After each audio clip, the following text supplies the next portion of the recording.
अस्सलाम वालेकुम। वहीद अहमद आपकी खिदमत में एक छोटा सा टॉपिक डिस्कस करेंगे। लास्ट लेक्चर में हमने थोड़ी सी ब्रीफ इंट्रोडक्शन की थी क्वांटम नंबर्स की और डिटेल में देखा था कि प्रिंसिपल क्वांटम नंबर क्या होता है। प्रिंसिपल क्वांटम नंबर उस क्वांटम नंबर को कहते हैं जो आपको इलेक्ट्रॉन के शेल के बारे में बताए कि इलेक्ट्रॉन के शेल में रहता है, इलेक्ट्रॉन का डिस्टेंस न्यूक्लियस से कितना है, इलेक्ट्रॉन की एनर्जी कितनी है और बहुत सारी चीज़ों के बारे में प्रिंसिपल क्वांटम नंबर आपको बता रहा था। आज हम नेक्स्ट क्वांटम नंबर देखेंगे जिसे हम एजीमुथल क्वांटम नंबर कहते हैं। एजीमुथल क्वांटम नंबर को हम एल से जाहिर करते हैं। इसे सेकेंडरी क्वांटम नंबर भी कहते हैं क्योंकि ये दूसरा क्वांटम नंबर है। ये प्राइमरी क्वांटम नंबर है, प्रिंसिपल क्वांटम नंबर ये दूसरा क्वांटम नंबर है। ये एजीमुथल क्वांटम नंबर आपको क्या बताता है, आओ थोड़ी सी बात समझने की कोशिश करें। अगर आप यहाँ पर एक हाइपोथेटिकल स्ट्रक्चर बनाएं एटम का, सपोज करो ये एटम का न्यूक्लियस है। न्यूक्लियस के इर्द गिर्द ये गोल दायरे होते हैं जिनको आप शेल्स कहते हो। ये जो शेल्स का कॉन्सेप्ट है ये Bohr atomic model, Rutherford atomic model और समरफील्ड एटॉमिक मॉडल के कॉन्सेप्ट से आया है। सपोज करो ये शेल्स है, ये पहला शेल, दूसरा शेल, तीसरा शेल, चौथा शेल। इनको हम कहते हैं K shell, L shell, M shell, N shell. अभी इलेक्ट्रॉन किस शेल में रहता है इसका आइडिया हमें प्रिंसिपल क्वांटम नंबर दे रहा था। अगर प्रिंसिपल क्वांटम नंबर की वैल्यू 1 थी तो उसका मतलब इलेक्ट्रॉन पहले शेल में था। अगर प्रिंसिपल क्वांटम नंबर की वैल्यू 2 थी, इलेक्ट्रॉन दूसरे शेल में, 3 थी तो तीसरे शेल में, 4 थी तो चौथे शेल में। तो इस शेल के अंदर एग्जैक्टली इलेक्ट्रॉन है कहाँ पर, इस दूसरे शेल के अंदर इलेक्ट्रॉन एग्जैक्टली है कहाँ पर। तो अगर आप इस एटम को एक कॉलोनी समझो तो ये है कॉलोनी का सेंटर पॉइंट और ये है कॉलोनी के अंदर मौजूद घर। यानी आप शेल को नेक्स्ट टाइम घर समझे। अगर शेल घर है तो शेल के अंदर कुछ स्पेशल जगह है जहां इलेक्ट्रॉन के पाए जाने के इम्कानात थोड़े से ज़्यादा है। वो जगह शेल के अंदर जहां इलेक्ट्रॉन के पाए जाने के चांसेस थोड़े से ज़्यादा होते हैं उस जगह को हम लोग कहते हैं सब शेल। तो पहले शेल में एक ही सब शेल होता है और इस सब शेल का नाम है एस सब शेल। चूंकि ये पहले शेल में पाया जाता है इसीलिए इसको हम लोग कहते हैं 1s। जैसे घर के अंदर कमरे होते हैं इसी तरह शेल के अंदर फिर सब शेल्स होते हैं। तो पहले घर के अंदर एक कमरा, दूसरे घर के अंदर 2 कमरे, यानी इसमें एस सब शेल भी है और एक बड़ा कमरा भी है जिसे हम लोग कहते हैं पी सब शेल। इसको कहो 2s, इसको कहो 2p। फिर इसी तरह तीसरे घर में 3 सब शेल्स होंगे, इसको कहो 3s। यहां पर एक बड़ा कमरा होगा जिसे हम लोग कहते हैं 3p और यहां पर एक और बड़ा कमरा होगा जिसे हम लोग कहते हैं d कमरा, इसको 3d कहो। फिर चौथे शेल में 4 कमरे होंगे, sp है, p भी है, d भी है और एक बड़ा कमरा है जिसे हम लोग कहते हैं f सब शेल। तो चौथे शेल में 4 सब शेल है, यानी क्या मौजूद है, 4sp है, 4p भी है, 4d भी है और 4f भी है। तो किसी शेल में कितने सब शेल्स होते हैं, n नंबर ऑफ सब शेल्स होते हैं। लास्ट लेक्चर में हम डिस्कस कर चुके हैं। तो पहले शेल में 1 सब शेल, दूसरे शेल में 2 सब शेल, पांचवें शेल में 5 सब शेल्स। वो क्वांटम नंबर जो आपको इलेक्ट्रॉन के शेल के बारे में बताया उसे कहते हैं प्रिंसिपल क्वांटम नंबर। जबकि वो क्वांटम नंबर जो आपको इलेक्ट्रॉन के सब शेल के बारे में बताए उस क्वांटम नंबर का नाम है एजीमुथल क्वांटम नंबर। यानी एजीमुथल क्वांटम नंबर आपको बताता क्या है कि इलेक्ट्रॉन किस सब शेल में रहता है, यानी the quantum number which tells us about the subshell in which electron is present. Please ये एजीमुथल पे फोकस नहीं करो, क्वांटम पे फोकस नहीं करो, नंबर पे ही फोकस करो। यानी एजीमुथल क्वांटम नंबर है क्या, ये नंबर ही है जो आपको बताता है कि इलेक्ट्रॉन एटम के किस सब शेल में रहता है। अच्छा, कैसे बताता है? जैसे n की कुछ वैल्यूज थी, इसी तरह l की भी कुछ वैल्यूज होंगी। वैल्यूज क्या होंगी? इनकी वैल्यू याद रखना कोई होल नंबर होगी, कोई होल नंबर यानी ऐसे नंबर्स जो कि 0 से स्टार्ट हो, यानी l की वैल्यू 0 भी हो सकती है, 1 भी हो सकती है, 2 भी हो सकती है, 3 भी हो सकती है, 4 भी हो सकती है, कुछ भी हो सकती है, इन्फिनिटी तक कुछ भी हो सकती है। अगर L की वैल्यू 0 है तो इसका मतलब है कि इलेक्ट्रॉन S सबशेल में मौजूद है। L इज इक्वल टू 0 ये S सबशेल को जाहिर करता है। अगर L की वैल्यू 1 हो तो इसका मतलब इलेक्ट्रॉन P सबशेल में है। अगर L की वैल्यू 2 हो तो इसका मतलब इलेक्ट्रॉन D सबशेल में है। अगर L की वैल्यू 3 हो तो इसका मतलब है इलेक्ट्रॉन F सबशेल में है।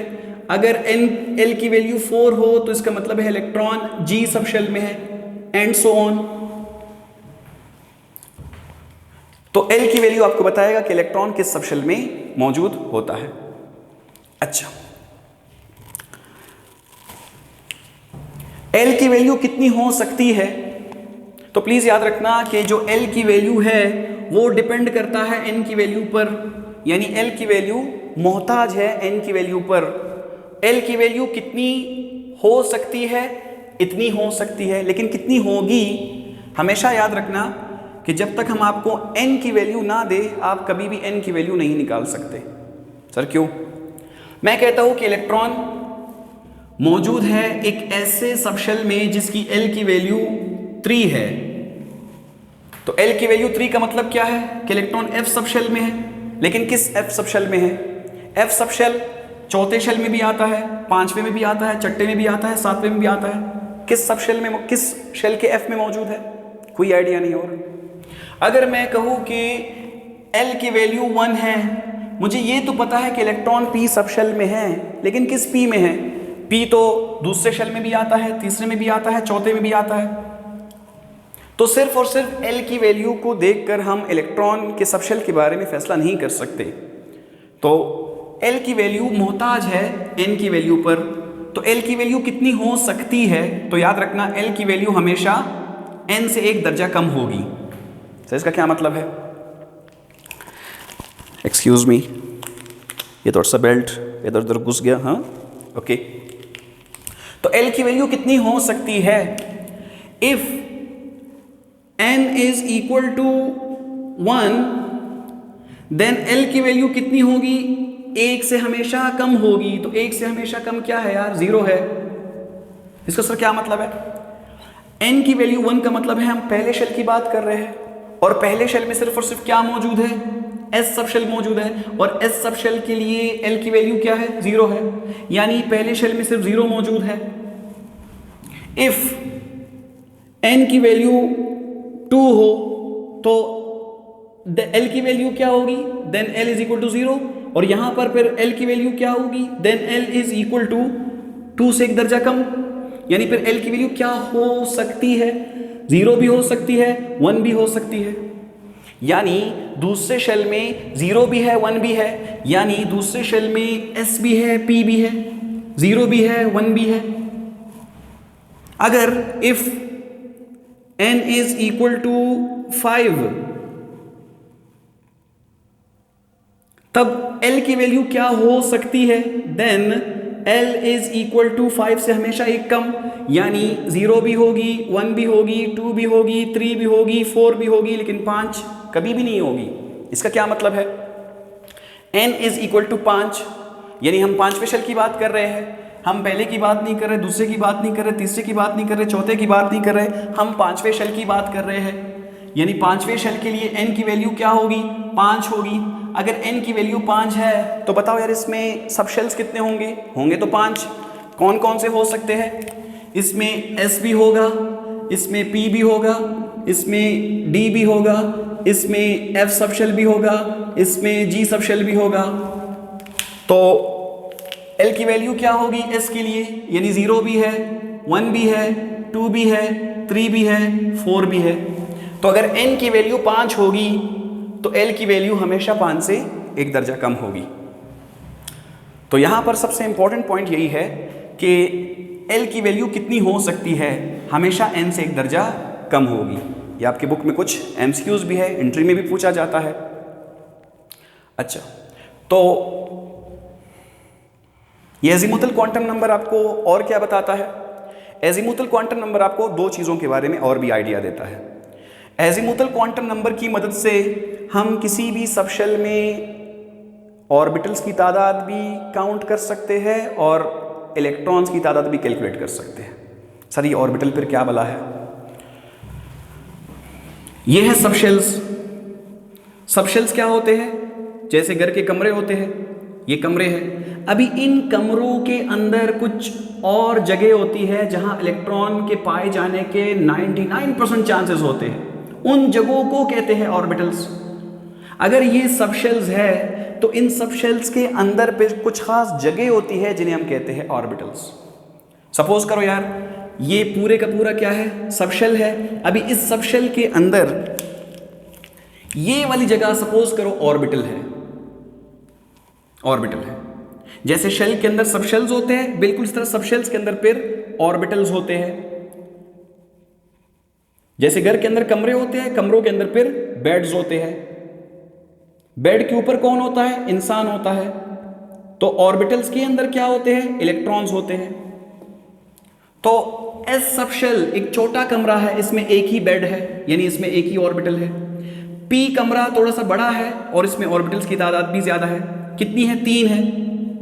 आगे पढ़ेंगे इंशाल्लाह। P X, P Y, P Z. फिर इस पी कमरे में भी 3 बेड्स है, P X, P Y, P Z. इसमें भी 3 कमरे हैं, P X, P Y, P Z. D थोड़ा सा बड़ा कमरा है, इसमें ऑर्बिटल्स की तादाद भी ज्यादा होगी, यानी कितनी होगी? 5 होगी। 1 2 3 4 5, इनके नाम भी है। यहाँ भी 5 ऑर्बिटल्स होंगे, यानी हर डी सबशेल में 5 ऑर्बिटल्स होंगे। 1 2 3 4 5 6, 5 होंगे। फिर एफ के अंदर कितने होंगे? 7 होंगे। 1 2 3 4 5 6 7।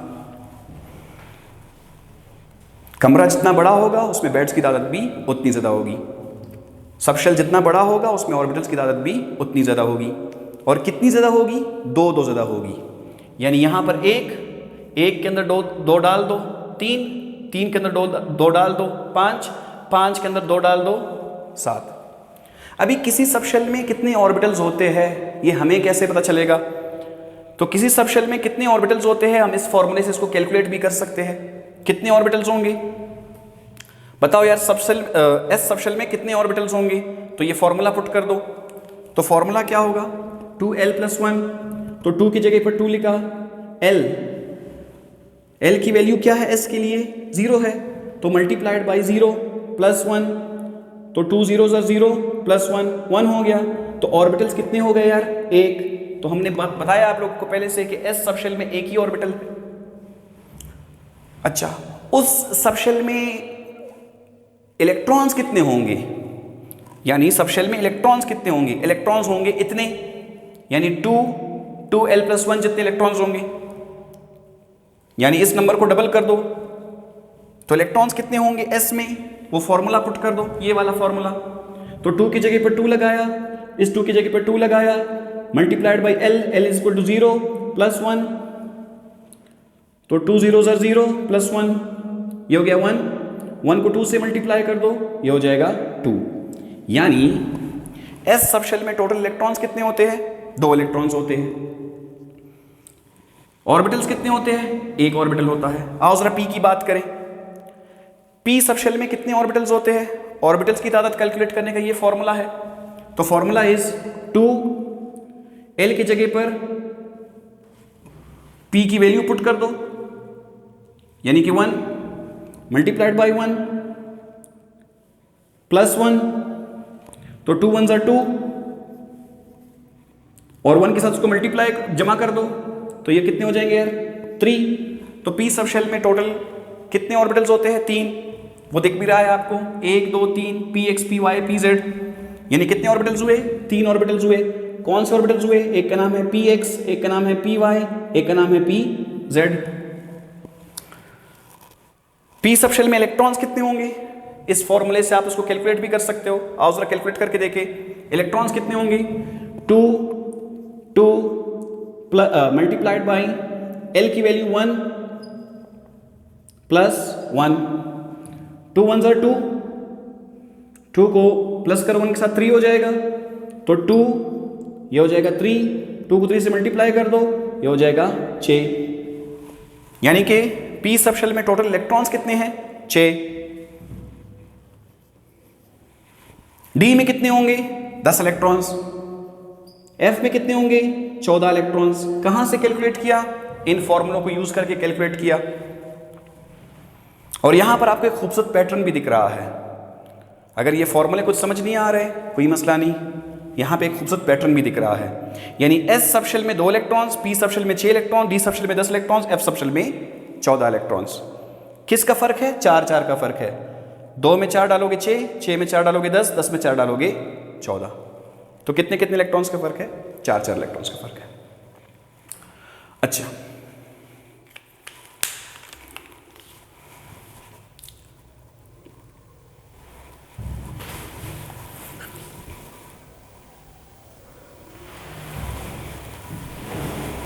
और यहां पर लगे हाथों सबसे एक important point, 2 important point discuss करना चाहते हैं।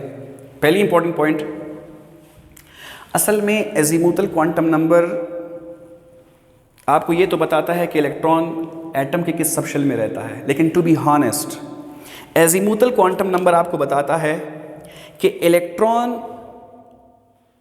एटम के अंदर मूव कैसे करता है। यानी जिस रास्ते में वो मूव करता है वो रास्ता दिखता कैसा है। तो असल में L tells us about the shape of orbital, या आपको ऑर्बिटल के शेप के बारे में बताता है। टू बी हॉनेस्ट असल में ये कॉन्सेप्ट है L का। सर कैसे बताता है? अगर if L is equal to 0, इसका मतलब है कि हम S सबशेल की बात कर रहे हैं, और S ऑर्बिटल की जो शेप होती है वो होती है स्फेरिकल गोल, स्फेरिकल गोल, फुटबॉल जैसी गोल। यानी इलेक्ट्रॉन कैसे मूव कर रहा है? स्फेरिकल मूव कर रहा है। अगर L की वैल्यू होगी 0, if L is equal to 1, इसका मतलब है हम P सबशेल की बात कर रहे हैं। और P ऑर्बिटल की शेप कैसी होती है? P ऑर्बिटल की शेप होती है डंबल जैसी, डंबल जैसी, यानी कुछ इस तरह। यानी इलेक्ट्रॉन न्यूक्लियस के इर्द गिर्द कैसे मूव कर रहा है? कुछ इस तरह डंबल जैसा मूव कर रहा है। अगर L की वैल्यू 2 होगी तो इसका मतलब है हम D सबशेल की बात कर रहे हैं। लेकिन इलेक्ट्रॉन मूव कैसे कर रहा है? इलेक्ट्रॉन मूव कर रहा है डबल डंबल जैसी, यानी ऑर्बिटल की शेप कैसी होगी? डबल डंबल जैसी। 2 डंबल्स लगाओ, डबल डंबल। तो असल में L की वैल्यू आपको बताता क्या है कि इलेक्ट्रॉन जिस ऑर्बिटल में घूम रहा है उस ऑर्बिटल की शेप कैसी है। And finally azimuthal quantum number आपको उस सबशेल की थोड़ी सी एनर्जी के बारे में भी बताता है। सर वो कैसे बताता है? Very simple. अगर L की वैल्यू 0 होगी तो इसका मतलब है इलेक्ट्रॉन S सबशेल में है। S सबशेल साइज में थोड़ा सा छोटा होता है। अगर वो छोटा होगा तो न्यूक्लियस उस सबशेल के इलेक्ट्रॉन्स को अपनी जानिब ज़्यादा खींचेगा, तो S सबशेल के इलेक्ट्रॉन न्यूक्लियस के ज़्यादा करीब चले जाएंगे, यानी उसके इलेक्ट्रॉन ज़्यादा पेनिट्रेट करेंगे, ज़्यादा करीब जाएंगे न्यूक्लियस की। अट्रैक्शन ज़्यादा डेवलप होगी तो इलेक्ट्रॉन्स की एनर्जी कम हो जाएगी। यानी ज़रा समझने की कोशिश करो, चौथे शेल में क्या मौजूद है? चौथे शेल में S भी मौजूद है, चौथे शेल में P भी मौजूद है, चौथे शेल में D भी मौजूद है, चौथे शेल में F भी मौजूद है तो ये चारों के चारों चौथे शेल में। अभी इन सब शेल्स में से किसकी एनर्जी कम है, किसकी एनर्जी ज़्यादा है? तो जवाब है इसका S सब शेल की एनर्जी कम है, P की एनर्जी ज़्यादा है, D की एनर्जी और ज़्यादा है, F की एनर्जी और ज़्यादा है। ये आपको कैसे पता चलेगा?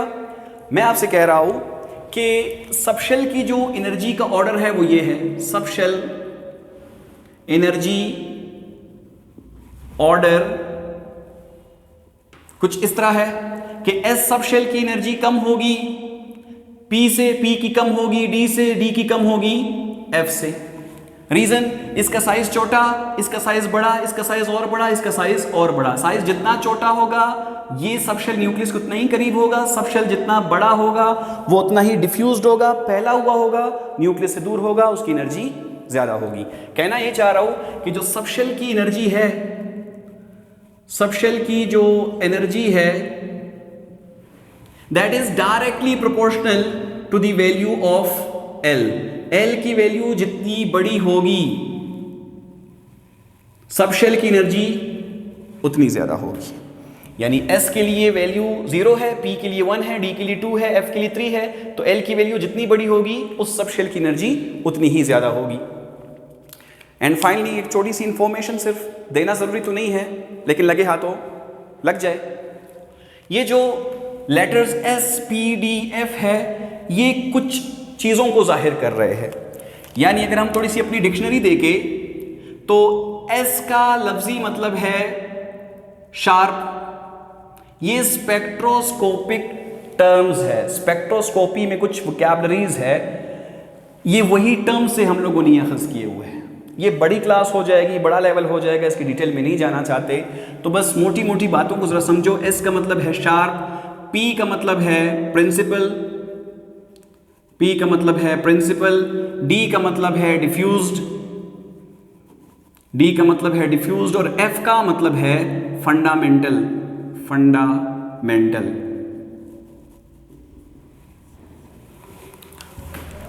तो इन समरी एजीमुथल क्वांटम नंबर आपको क्या बताता है कि इलेक्ट्रॉन किस सबशेल में रहता है, इलेक्ट्रॉन न्यूक्लियस में जो मूव कर रहा है उस ऑर्बिटल की शेप कैसी होगी। एजीमुथल क्वांटम नंबर आपको बताएगा कि उस सबशेल में कितने ऑर्बिटल्स होंगे, कितने इलेक्ट्रॉन्स होंगे, और एजीमुथल क्वांटम नंबर आपको सबशेल्स की एनर्जी के बारे में भी इनडायरेक्टली थोड़ा सा बता रहा है। So this is all about azimuthal quantum number. इंशाल्लाह नेक्स्ट वीडियो में आपके साथ मैग्नेटिक क्वांटम नंबर को डिस्कस करेंगे। Thank you.